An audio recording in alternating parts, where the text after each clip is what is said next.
everyone, it's Lovely Scrappin here. I wanted to show you a few of my homemade background stamps I made for all under $3, and I made them using glass from picture frames from the dollar store and then some craft foam from the dollar store.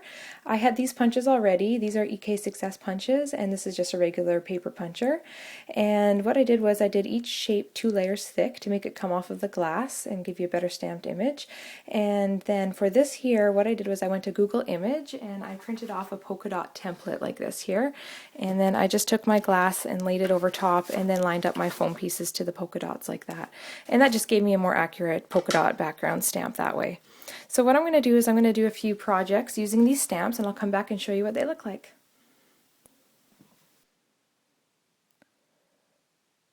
So for this example, I'm going to use an embossed resist technique, and I'm just using some Tim Holtz embossing ink here and inking up my background stamp really good.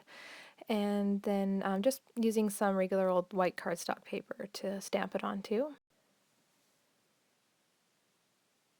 Then I'm just going to take some white embossing powder and sprinkle that over top. You can use clear as well, but for this project I'm just going to use white. And then I'm just going to zap it with a heat gun. Now I'm going to go over it with some Distress ink. I'm going to use some Dusty Concord, Spice Marmalade, and Broken China for this project. And I'm going to put it on pretty heavy. The heavier you put it, the more those polka dots really pop out. One of the things I really love about these Distress inks is they blend so well together and the colors are so vibrant. And then at the end I just go over with some of the Distress ink and just ink up the edges a bit. It just makes the final piece really stand out in your project. So now I'm going to do a water splotching technique. I just take some water and spray it on my craft mat and take a paintbrush and then just saturate it really good with water and then flick it onto my project. Distress inks react really cool with water, and you can't quite capture it on camera here, but when the water hits it just sort of separates the ink and it has this really cool splotch look to it. It's a bit hard to see here, but you can kind of get an idea what it looks like.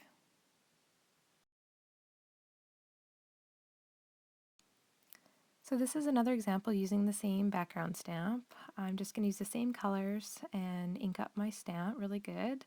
I'm kind of just doing it sort of randomly here. It's sort of the look I'm going for the layout that I'm doing. So once my stamp's all inked up really good to how I want it, I'm going to stamp it on some regular white cardstock here and make sure I apply some really good even pressure over top of it, and again being careful that you don't press too hard. You don't want to break the glass or anything. And then you can get an idea what it looks like here.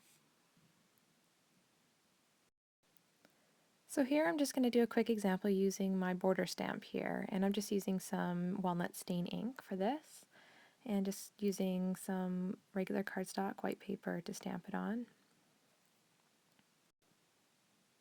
And then again I'm just going to stamp at the very end of this paper just to get my image to go completely across the bottom of my 12 by 12 paper.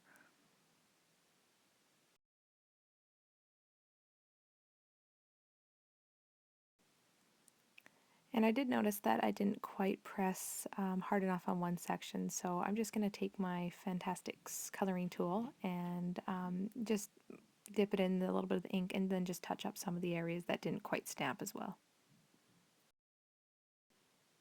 And that's what the final image looks like.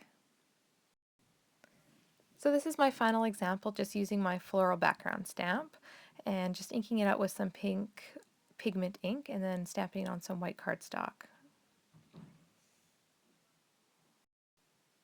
So there's how the floral stamp turned out. Next I'm going to show you the layout that I did using those polka dot stamps and the border stamp, and then the card I did using the floral stamp.